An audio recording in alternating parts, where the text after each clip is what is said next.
دوستو، بزرگوں اور بھائیوں، ہم مسلمان ہیں۔ اللہ تبارک و تعالیٰ نے جو دین برحق ہمیں عطا فرمایا ہے، وہ دین ہماری تمام ضروریات کو پورا کرتا ہے۔ ہمیں یہ حکم دیا گیا ہے کہ ہم اللہ سے جب بھی مانگیں دنیا اور آخرت کی بھلائی مانگیں۔ ہمارے ہاں چونکہ ایک بڑا طبقہ ایسا ہوتا ہے الا ماشاء اللہ جس کو دنیاوی ضروریات پوری طرح گھیر لیتی ہیں اور دنیا داری کے مسائل ذہن پر، دل پر پوری طرح حاوی ہو جاتے ہیں۔ ہر وقت تصور یہی رہتا ہے کہ کسی طریقے سے میری دنیا داری مضبوط ہو جائے، میری دنیا داری مکمل ہو جائے، میرے روزمرہ کے کام پختہ ہو جائیں۔ اس کا لازمی نتیجہ یہ نکلتا ہے کہ انسان دینی کاموں کو بھی معاذ اللہ دنیا کے لیے کرنا شروع کر دیتا ہے۔ کعبۃ اللہ میں جا کر بھی، بیت اللہ شریف کا طواف کر کے بھی، حجر اسود کے بوسے کے بعد بھی، مقام ابراہیم پر نفل پڑھنے کے بعد بھی، حتیٰ کہ نبی اکرم صلی اللہ علیہ وسلم کی بارگاہ عالی مرتبت کی حاضری کے دوران بھی الا ماشاء اللہ لوگ دنیا ہی مانگتے رہتے ہیں۔ میرا فلانا کام ہو جائے، میرے بچوں کے معاملات سنور جائیں، فلاں کا مستقبل بہتر ہو جائے۔ دنیا کی خیر اللہ سے مانگنا برا نہیں، لیکن صرف دنیا ہی مانگنا اور اپنی آخرت کو فراموش کر دینا۔ اللہ فرماتے ہیں وَالْآخِرَةُ خَيْرٌ وَأَبْقَىٰ، آخرت تمہارے لیے بہتر بھی ہے اور ہمیشہ باقی رہنے والی بھی ہے۔ قرآن مجید نے سورہ بقرہ کے اندر قریش مکہ کی اس عادت کا ذکر کیا ہے۔ فرمایا جب وہ حج کرتے تو ان کا طریقہ یہ تھا کہ وَمِنَ النَّاسِ مَن يَقُولُ رَبَّنَا آتِنَا فِي الدُّنْيَا، ان میں سے کچھ لوگ یہ کہا کرتے تھے کہ یا اللہ ہمیں دنیا عطا کر دے، ہمیں دنیا دے دے۔ رب فرماتا ہے وَمَا لَهُ فِي الْآخِرَةِ مِنْ خَلَاقٍ، ان لوگوں کا آخرت میں کوئی حصہ نہیں۔ مانگی بھی ہے تو صرف دنیا، حج کر کے بھی دنیا، اللہ کے گھر جا کے بھی دنیا، شیخ کا بیعت ہو کے بھی دنیا، دینی محفل سے مراد بھی یہ، دینی اجتماعات کر کے بھی، دینی مدارس قائم کر کے بھی، خانقاہ کا مسجد کا ماحول بنا کے بھی، اس سے بھی مطالبہ فقط دنیا کا۔ ان کفار کی اس عادت کو ذکر کر کے ہمیں سمجھایا گیا کہ جو فقط دنیا مانگتا ہے اس کا آخرت میں کوئی حصہ، اور فرمایا کچھ لوگ ایسے ہیں وَمِنْهُمْ مَنْ يَقُولُ رَبَّنَا آتِنَا فِي الدُّنْيَا حَسَنَةً، اچھا انہوں نے دنیا بھی مانگی تو صرف دنیا مانگی، حسنہ نہیں مانگی۔ اور یہاں فرمایا کچھ لوگ ایسے ہیں جو رب سے کہتے ہیں یا اللہ ہمیں دنیا میں بھی بھلائی عطا فرما، دنیا بھی دے تو حسنہ دینا، وہ دنیا دینا جو ہمارے دین کو تقویت دے، وہ دنیا دینا جو ہمارے اعمال حسنہ کو مضبوط کرے، دینی معاملات کو تقویت دے، دنیا بھی وہی عطا فرما۔ اور ساتھ کہتے ہیں وَفِي الْآخِرَةِ حَسَنَةً، یا اللہ ہمیں آخرت میں بھی بھلائی ہی عطا فرما، وَقِنَا عَذَابَ النَّارِ، اور ہمیں دوزخ کے عذاب سے بچا، اولئک لہم نصیب مما کسبوا، فرمایا ایسوں کو ان کی کمائی ہی ملے گی، جو انہوں نے کیا ہے وہ خوش نصیبی انہیں ضرور میسر آئے گی، چونکہ دنیا بھی مانگ رہے ہیں، آخرت بھی مانگ رہے ہیں۔ ہمیشہ کوئی بھی کام کریں کسی قسم کا بھی، اس میں یہ دیکھیں کہ کیا اس میں میرے لیے کوئی ذخیرہ آخرت بنے گا، کیا یہ کام میری قبر میں، حشر میں، قیامت میں میرے لیے کوئی فائدہ مند ہوگا۔ میں بڑے درد سے عرض کرتا ہوں بعض لوگ دینی کام کرتے ہیں اور ان سے جب سوالات کیے جاتے ہیں تو وہ بعض اوقات تکلیف دہ معاملہ ہو جاتا ہے کہ اس دینی کام کے پیچھے بھی وہ والا خلوص نہیں جو ایک مسلمان کا رب اور رسول کے ساتھ ہونا چاہیے، اس دینی کام کے پیچھے بھی کچھ دنیاوی مقاصد موجود ہیں۔ تو اگر بڑی پگڑی اور بڑے جبے کے پیچھے بھی ایک دنیا دار چھپا ہوا ہو، لوگوں کو تو دھوکہ دیا جا سکتا ہے، رب اور رسول کو تو نہیں نہ دیا جا سکتا۔ وہاں تو دلوں کا خلوص ہی پہنچتا ہے، وہاں تو نیتوں کا حسن ہی پہنچتا ہے۔ تو اللہ تبارک و تعالیٰ سے جب بھی سوال کیا جائے دنیا اور آخرت کی بہتری کا سوال کیا جائے۔ ایک لفظ ہے حدیث پاک میں جس کو عافیت کہتے ہیں، ترمذی شریف میں حضرت سیدنا عباس بن عبد المطلب رضی اللہ تعالیٰ عنہ، آپ کی روایت موجود ہے، فرماتے ہیں میں نبی پاک صلی اللہ تعالیٰ علیہ وسلم کی خدمت عالی مرتبت میں حاضر ہوا تو میں نے عرض کی یا رسول اللہ صلی اللہ تعالیٰ علیہ وسلم، مجھے ایسی چیز بتائیں جو میں اپنے رب سے مانگوں۔ چیز مانگنی ہوتی ہے نا، بعض اوقات موقع ملتا ہے تو کئی دفعہ انسان امتحان میں آ جاتا ہے کہ اب مجھے موقع مل گیا ہے، مجھے کہا گیا کچھ مانگ لو تو بھلا میں کیا مانگوں۔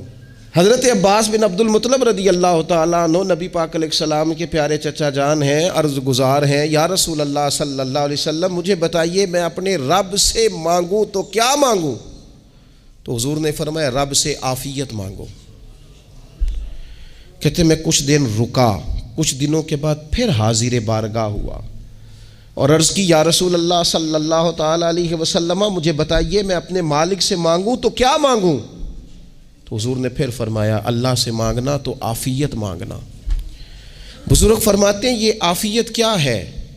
عافیت یہ ہے کہ یا اللہ ظاہری پریشانیاں، باطنی پریشانیاں، اے اللہ ظاہر کے میل کچیل بھی دور ہو جائیں، باطن کے بھی دور ہو جائیں، اے اللہ ہر معاملے میں، ہر آزمائش میں، ہر دکھ میں ہمیں تیری پناہ نصیب ہو جائے۔ یہ عافیت ہے۔ اور صوفیہ کرام فرماتے ہیں عافیت سے بڑی نعمت کوئی نہیں اگر کسی کو میسر آئے تو، عافیت سے بڑا حسن کوئی نہیں اگر کسی شخص کو یہ نصیب ہو جائے۔ اور ایک اللہ والے نے تو ایک اور بڑا خوبصورت ترجمہ یہاں کیا ہے، وہ کہتے ہیں عافیت کا مطلب ہے دل کا قرار، عافیت کا مطلب ہے باطن کا سکون، عافیت کا مطلب ہے انسان کے مزاج کا حوصلہ، ٹھنڈک، بردباری۔ جس بندے کو عافیت نصیب ہو جاتی ہے گویا اللہ اسے سکون کی دولت عطا فرما دیتا ہے، تھوڑے پیسوں میں بھی سکون، بغیر شہرت کے بھی سکون، کوئی بات مان لے تب بھی سکون، کوئی دھتکار دے پھر بھی سکون، لوگوں کی گڈ بک میں ہو پھر بھی سکون، اور اگر لوگ سارے مخالفت میں آ جائیں تو چونکہ اللہ نے عافیت دی ہے پھر بھی سکون۔ اللہ تعالیٰ نے ان لوگوں کو قرار کی دولت، اللہ سے عافیت مانگی جائے، اس میں دنیا کی بھی بھلائی شامل ہے، آخرت کی بھی بھلائی شامل۔ نبی اکرم صلی اللہ تعالیٰ علیہ وسلم توجہ دلاتے کہ اللہ سے تم عافیت مانگو، ہمارا نہ جی، کیونکہ سب سے بڑا مسئلہ روحانی تربیت کا ہے۔ ہمارے ہاں باتیں ڈھیر سارے لوگوں کو آتی ہیں اور بہت زیادہ آتی ہیں، منصوبہ بندی کرنا، پلاننگ کرنا، اپنے معاملات کو خود سے کیسے لے کے چلنا ہے، کیسے ٹھیک کرنا ہے، اپنے حق میں دنیا کو کس طرح قائل کرنا ہے، یہ ڈھیر سارے لوگوں کو آتا ہے، اور اپنے حق میں دلائل کس طرح قائم کرنے ہیں، اس میں بہت سارے لوگ خود کفیل ہوتے ہیں، انہیں کسی سے مشاورت کی بھی ضرورت نہیں ہوتی۔ لیکن اللہ کی بارگاہ سے اپنا رشتہ کیسے جوڑنا ہے، مالک سے کرم کا سوالی کس طرح کر کے ہونا ہے، اللہ سے عافیت کا سوال کیسے کرنا ہے، یہ چونکہ روحانی تربیت میں ہمارا مزاج نہیں ہوتا لہذا ہم اس طرف جاتے نہیں، ہم وہ اپنی مرضی کی چیزیں، یعنی وظیفہ پوچھ کے گئے ایک صاحب، کچھ عرصے کے بعد آئے ہیں تو آ کے کہتے ہیں مولانا صاحب، پیر صاحب یا قاری صاحب یا فلاں صاحب، کسی سے بھی پوچھ کے گئے کس چیز کو نیک آدمی جانا، پھر لوٹ کر آ کے کہتے ہیں کہ آپ نے وظیفہ بتایا تھا پر کام کوئی نہیں ہوا۔ تو میں تو صاف کہتا ہوں اور کھلے دل سے کہتا ہوں کہ بھئی وظیفہ آپ کو بتایا تھا کہ اللہ کی رحمت متوجہ ہوگی، خدا کی رحمت کو آواز دینے کے لیے وظیفہ دیا تھا، کوئی بھی وظیفہ رب کو مجبور تو نہیں نہ کر سکتا معاذ اللہ۔ اور وظائف کس لیے پڑھے جاتے ہیں کہ جلدی سے معاملات ٹھیک ہو جائیں، میرے حق میں چیزیں بہتر ہو جائیں، تو اللہ کی رضا کے لیے پڑھے جاتے ہیں۔ تو وظائف کو، عبادات کو، نوافل کو، تلاوت کو، درود پاک کو تو رضا الہی کا ذریعہ بنانا چاہیے، لیکن ہم چونکہ ایک پورا الجھاؤ رکھتے ہیں اپنی دنیا داری کے معاملات سیدھے کرنے میں، ایک پورا خیر رکھتے ہیں۔ وہ لوگ ملتے رہتے ہیں مختلف بزرگوں کی نسبت کے تعلق سے، تو بعض جگہوں پہ بعض لوگ بڑے تیز ہوتے ہیں، یعنی ان سے آپ کی ملاقات ہوتی ہے تو بندے کو محسوس ہوتا ہے کہ یار اسے تو پہلے ہی ساری باتوں کا پتہ ہے، اور کئی دفعہ ان سے ملنے کے بعد احساس ہوتا ہے کہ یار اس سے تو تھوڑا سیکھ ہی لیتے تو بہتر تھا، یہ تو بات بڑی آگے نکل گئی۔ سارا پتہ ہوتا ہے، باشعور ہوتے ہیں، لیکن ڈر آتا ہے اللہ سے۔ اتنا باشعور آدمی، سمجھدار، پنچایت، پریا، لوگ، دین، دنیا سارا پتہ ہے، نماز کا ٹائم آ گیا تو وہ چھپتا پھرتا ہے، اس کی طبیعت پر بوجھ بن رہا ہے معاذ اللہ اللہ کے حضور حاضر ہونا، اسے خیر کا کام کرنا پڑ رہا ہے تو وہ ادھر ادھر نکلتا جا رہا ہے۔ تو سوال یہ ہے کہ پھر یہ شعور کا کیا مطلب رکھا ہوا ہے ہم نے؟ پھر اللہ سے دعا کرنے کی ضرورت نہیں۔ وہ حضرت عارف رومی رحمۃ اللہ تعالیٰ علیہ فرمایا کرتے تھے بعض لوگوں کو رب سارا کچھ دیتا ہے، سجدے کی توفیق نہیں دیتا۔ اس کا مطلب یہ ہے کہ وہ کہتا ہے یہ سارا کچھ لے اور نکل جا، میرے گھر نہ آنا، رکھ سارا کچھ پاس۔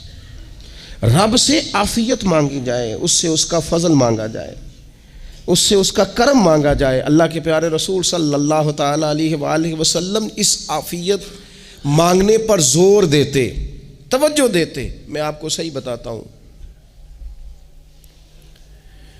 رب نے اگر کسی بندے کو عافیت میں رکھا ہو نا تو حالات کیسے بھی برے چل رہے ہوں اس کا بگاڑ کچھ نہیں سکتے۔ اور اللہ تعالیٰ معاف کرے، 100 دفعہ خاکم بدہن اگر کسی وقت اس کے کرم کی نگاہ پھر جائے تو پھر سارے اسباب سمیت بھی انسان اپنے پیروں پہ کھڑا نہیں رہ سکتا۔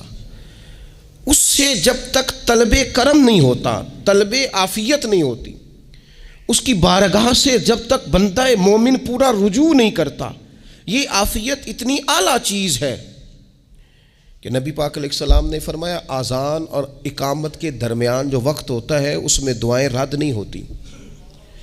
دعا مانگا کرو گے تمہاری اللہ اپنے فضل سے قبول کر لے گا۔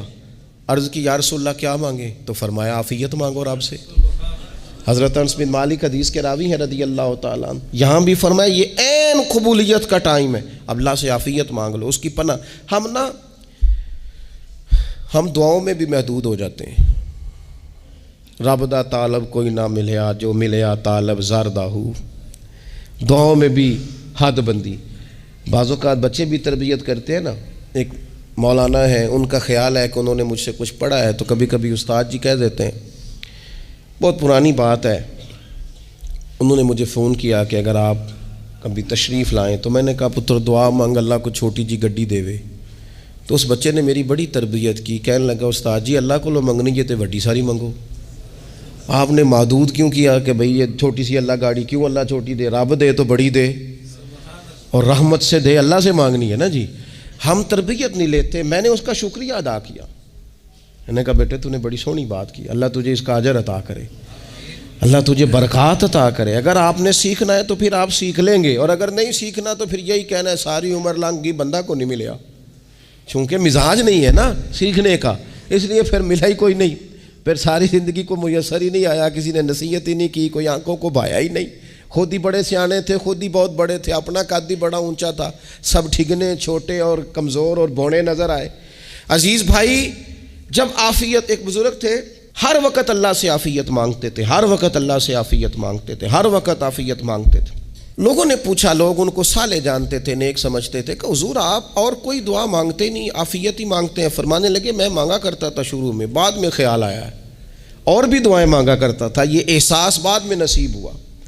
فرماتے میں مزدوری کرتا تھا، مال برداری کرتا تھا، ایک جگہ پہ ڈیوٹی کر رہا تھا تو تھک گیا، اور وہ جو کام لینے والے لوگ تھے ان کا رویہ بھی بڑا ترش تھا، تکلیف ہوئی، تو میں نے اپنے مالک کی بارگاہ میں عرض کی مالک اگر 2 روٹی بغیر مجھے مشقت کے مل جائے دن میں تو تیری بارگاہ تو بڑی کریم ہے۔ کہتے ہیں میں نے یہ دعا مانگ لی، ذرا میں تھوڑا آگے بڑھا تو 2 بندے آپس میں لڑ رہے تھے، میں ان کی صلح کرانے کے لیے، انہیں بچانے کے لیے آگے بڑھا، تو میں جس کو چھڑا رہا تھا دوسرے نے میرے اوپر ضرب لگا دی، میرا بھی سر پھٹ گیا۔ تھوڑی دیر کے بعد وہاں پولیس آ گئی، وہ تینوں کو لڑنے والا سمجھ کے اٹھا کے لے گئے، مجھے جیل ہو گئی۔ 2 روٹیاں بغیر مشقت کے روز ملنی شروع ہو گئی۔ دعا مانگی تھی نا کہ یا اللہ 2 روٹیاں مل جائے نا بغیر مشقت کے، کہتے ہیں وہ 2 روٹیاں روز ملتی، کوئی کام نہیں کرنا پڑتا تھا، پر جیل ہو گئی۔ فرماتے ہیں میں بڑا پریشان تھا، روز روٹیاں پابندی سے آتی اور بہترین آتی، کھانا ملتا۔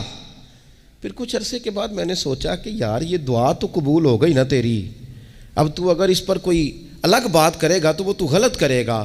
کہتے ہیں پھر خود ہی میرے دل میں اللہ نے بات ڈالی اور میں نے عرض کی مالک 2 روٹیاں نہیں، مجھے تو عافیت چاہیے، مجھے تو عافیت دے، میرے اوپر تو کرم فرما، تو نظر رحمت کر، جے ایک قطرہ بخشے مینوں، جے ایک قطرہ بخشے مینوں تے کام بن جاندا ہی میرا، مہربانی کر عافیت عطا کر۔ فرماتے پھر خدا نے کرم کیا، کہاں سے اسباب بنے میرے جیل سے چھوٹنے کے، کون کون میرے ضمانتی بنے اللہ ہی جانتا ہے۔ فرماتے ہیں دروازے بھی کھل گئے، رزق بھی ملتا ہے، صحت بھی میسر ہے، سجدہ بھی کر لیتا ہوں، سویرے تلاوت بھی کرتا ہوں، شام کو مدینے والے کی بارگاہ میں رج کے درود و سلام بھی عرض کرتا ہوں، میں ممکن ہوتا ہے تو کسی غریب کی داد رسی بھی کرتا ہوں۔ اب سمجھ آئی ہے، ربنا آتنا فی الدنیا حسنۃ وفی الآخرۃ حسنۃ وقنا عذاب النار۔ اب سمجھ آئی ہے رب سے جب بھی مانگنا ہے عافیت ہی مانگنی ہے، اس سے کرم مانگ۔ ہم نے محدود دعائیں رکھی ہوئی ہیں، محدود، وہ جی فلانا کام میرا ہو جائے تو بھئی وہ ایک ہو گیا، اس کے بعد پھر نئی ٹینشن بن جائے گی، نہیں میں جی بچوں کی شادی کر لوں جی پھر میں فارغ ہوں۔ آپ شادی کر کے دیکھیں لاگ پتہ جائے گا کیسے فارغ ہوتے ہیں۔ آپ یہاں رکتے کیوں ہیں؟ آپ خدا سے عافیت کیوں نہیں طلب کرتے؟ اس کی بارگاہ سے وہ کیوں نہیں مانگتے کہ جو ایک قطرہ ملے تو دنیا اور آخرت کے سارے کام ہو جائے؟ اس سے اس کی رحمت کا سوال کرے، اس سے اس کے کرم کا سوال کرے۔ اللہ کی بارگاہ میں بھی حاضر ہونا اور جچی تلی اور جناب ناپ تول کر اور محدود چیزوں کا سوال کرنا، مالک سے مانگیں، اور وہ جب دیتا ہے تو دیتا بھی بے حساب ہی ہے، وہ جب عطا کرتا ہے تو کرم کے دروازے کھول کے عطا کرتا ہے، ورنہ تو ایک الجھن سے انسان نکلتا ہے دوسری میں الجھ جاتا ہے، ایک گتھی کو سلجھاتا ہے پھر۔ اقبال رو پڑے تھے، کہنے لگے میں عقل کی گتھیاں سلجھا چکا ہوں، یا رب مجھے صاحب جنوں کر دے۔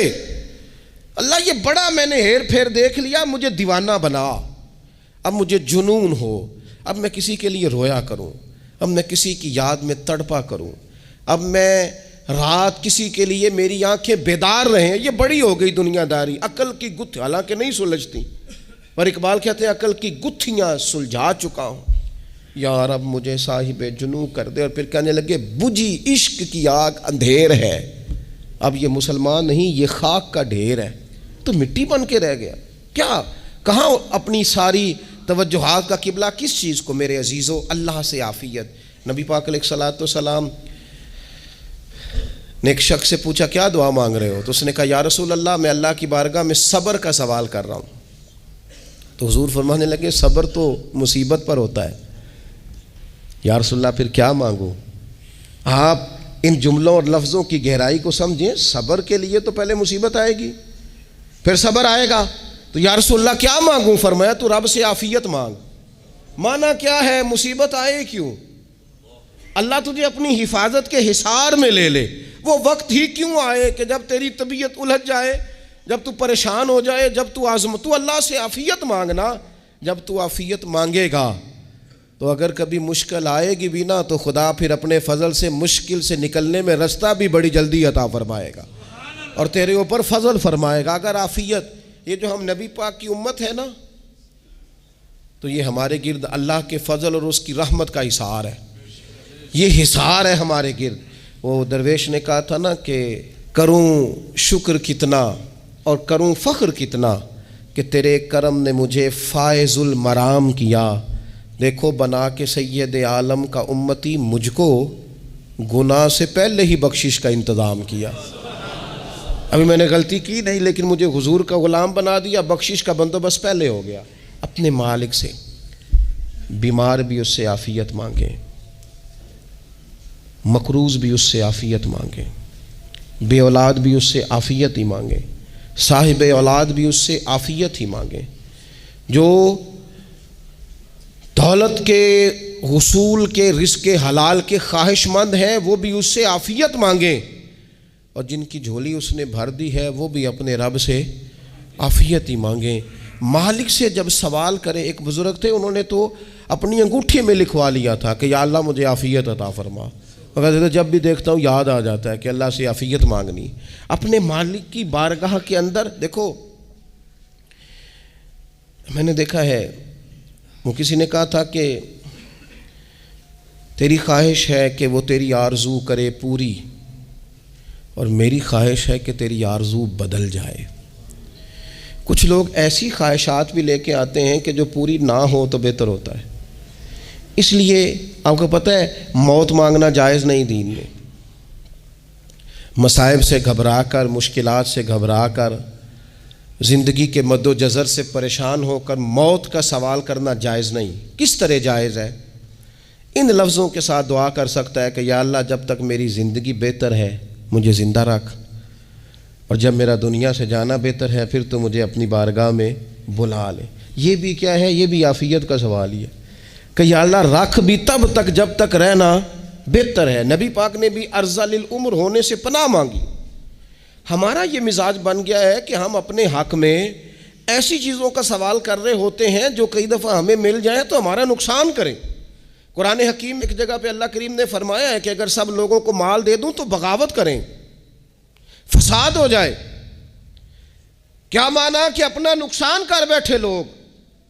ہم اپنے مالک کی بارگاہ میں بعض ایسی چیزوں کے سوالی ہیں کہ جو ہمارے لیے ٹھیک نہیں ہے، ہمیں اس کے کرم پر چھوڑنا ہے، اس سے عافیت مانگنی. اور بعض لوگ، کیونکہ میں کہہ چکا ہوں شروع میں کہ ہماری دینی روحانی تربیت نہیں ہوتی اور ہم کہیں سے باقاعدہ اسباق لینے کے قائل ہی نہیں ہوتے، پوری تربیت کا ہمارا مزاج نہیں ہوتا، اپنی عقل اور اپنا شعور اور اپنے حساب سے ہم زندگی کو بتانا چاہتے ہیں. اور یہ جو میرا دور ہے یہ ویسے ہی الجھا ہوا زمانہ ہے، اللہ ماشاء اللہ، پتہ نہیں کوئی کیا بول رہا ہے، کوئی کیا کہہ رہا ہے، ایسے ہے جیسے کوئی میلہ لگا ہوا ہے اور کان پڑی آواز سنائی نہیں دے رہی. جس کی دکان پر کوئی گاہک نہیں وہ بھی کہہ رہا ہے لائنیں بنا لو. ایسا الجھا ماحول ہے اور ایسی آزمائش ہے کہ لوگ بیچارے پریشان ہیں. دیکھیں جب تربیت کے ساتھ انسان آگے بڑھتا ہے نا، ہمارے پاس مقتدا ہے اللہ رسول کا کلام، ہمارا پیشوا ہے رب رسول کا فرمان. جب ہم کتاب و سنت کی روشنی میں آگے بڑھتے ہیں تو پھر ہمارے لیے منزل آسان بھی ہوتی ہے اور قریب بھی ہوتی ہے. پھر ہمارے لیے آگے کی طرف سفر کرنا، آگے بڑھ جانا یہ آسان ہوتا ہے. آپ غور کریں جو لوگ دنیا میں کامیاب رہے، بھلا کس طرح کامیاب رہے؟ وہ اس طرح کامیاب رہے کہ انہوں نے نا اپنے رب سے عافیت مانگی. اللہ تعالیٰ نے خود بخود ان کے لیے رستے بنائے. آپ تاریخ پڑھیں گے بعض لوگوں کی تو لگ نہیں رہا تھا کہ وہ اتنی کامیابی حاصل کریں گے. دیکھ لیں آپ حضرت غوث اعظم جیلانی رضی اللہ تعالیٰ عنہ بغداد شریف تشریف لاتے ہیں تو ان کی کیفیت یہ ہے کہ پتے کھا کے گزارا کرنا پڑتا ہے. یعنی پیچھے کوئی ایسا بیک گراؤنڈ کسی کا بنایا ہوا ادارہ، کوئی بڑی خانقاہ، کوئی بڑے لمبے چوڑے والد صاحب کے مریدین، کوئی بڑا لمبا سلسلہ نہیں مل رہا. ان کو بظاہر پتے کھا کے گزارا کرنا پڑتا ہے، لیکن چونکہ وہ نکلے ہیں اللہ کی مدد کے ساتھ، انہیں اللہ نے تائید دی ہے، فضل فرمایا ہے، تو نتیجہ یہ نکلا ہے کہ 70 ہزار بندہ ایک ایک وقت میں تربیت لینے کے لیے ان کے سامنے موجود ہے. یہ اللہ نے اسباب بنائے ہیں، کیونکہ جب رب عافیت عطا کرتا ہے تو پھر اللہ اسباب بھی پیدا فرماتا ہے. ہمارا ذہن تو تھک جاتا ہے سیاست کرتے کرتے. ہم تو جناب پوری ترتیب سے ہمیں سلیقہ آتا ہے کس طرح کر کے کس بندے کو کیسے قائل کرنا ہے. پورے طور پر ہم وہ ساری زندگی سیاست کرتے رہتے ہیں. وہ خاندانوں میں بھی چلتی ہے، گلی محلے میں بھی چلتی ہے، دوستوں میں بھی چلتی ہے، اور بعد میں پتہ چلتا ہے کہ یہ پتے کھیل کون رہا تھا، اصل میں صلح کرانے والا تھا کہ لڑائی کرانے والا تھا. یہ سب کا خیر خواہ تھا، یہ سب کی ذہن کے اندر فطور کی آمیزش ہی اس شخص کی وجہ سے تھی. ہم چونکہ وہ خاص عافیت اللہ سے نہیں مانگتے، ہماری مخصوص سیاست ہوتی ہے سبھی کو راضی رکھو. اس کا نتیجہ یہ نکلتا ہے کہ ایک ٹائم آتا ہے کوئی بھی راضی نہیں رہتا. ہم اگر اپنے مالک کی طرف رجحان کریں اور اللہ نے جو ہمیں شعور دیا ہے اس شعور کو لے کر اللہ کی بارگاہ کی طرف بڑھیں. آپ یقین کریں اعلیٰ حضرت بریلوی رحمۃ اللہ علیہ کی کتابیں ہیں، ایک ایک کتاب پر پی ایچ ڈی ہو رہی ہے، اور انہوں نے 150 سال پہلے بیٹھ کر جو کچھ لکھا تھا بئی نہیں لفظ بلفظ اس کی ضرورت آج محسوس ہو رہی ہے اور آنے والے وقت میں بڑھ رہی ہے. لیکن ان کے پاس کوئی ٹیم نہیں تھی، 50 لوگ نہیں تھے جو ان کے پاس بیٹھ کے لکھواتے، اپنا پریس نہیں تھا، ایسے لوگ نہیں تھے کہ جن کو پتہ ہوتا کہ کتاب ہم کل چھاپیں گے اور اتنے فیصد یہ مارکیٹ میں نکل بھی جائے گی. ایسا کچھ نہیں تھا. کیا تھا؟ اللہ کی مدد ساتھ تھی، تائید ایزوی ساتھ تھی، اللہ نے اپنی عافیت میں رکھا تھا. وہ قرآن مجید کی آیت کا ترجمہ کرتے ہیں نا اعلیٰ حضرت اہدنا الصراط المستقیم، یا اللہ ہمیں سیدھی راہ پہ چلا. بہت سارے مفسرین نے کہا اے اللہ ہمیں سیدھا راستہ دکھا، فرماتے ہیں اے اللہ ہمیں سیدھی راہ پر چلا۔ تو کسی نے کہا حضور یہ چلا اور دکھا میں کیا فرق ہے؟ فرمانے لگے دکھانے کا مطلب یہ ہوتا ہے کہ کسی نے پوچھا میں نے گجرانوالہ جانا ہے، تو دکھانا یہ ہے کہ اسے کہا یہاں سے باہر نکلو، روڈ پہ چڑھ جاؤ، سیدھے جاؤ گے، ایک پول آئے گا اسے کراس کرنا، نیچے اترنا، وہاں سے شہر شروع ہو جائے گا۔ پھر اس نے اگر کوئی اندرونی جگہ شہر کی پوچھ لی تو اس کو کہا کہ رائٹ ہو جانا، پھر لیفٹ ہو جانا، پھر آگے کسی سے مزید۔ یہ ہے راستہ دکھانا، اور ایک ہے چلانا۔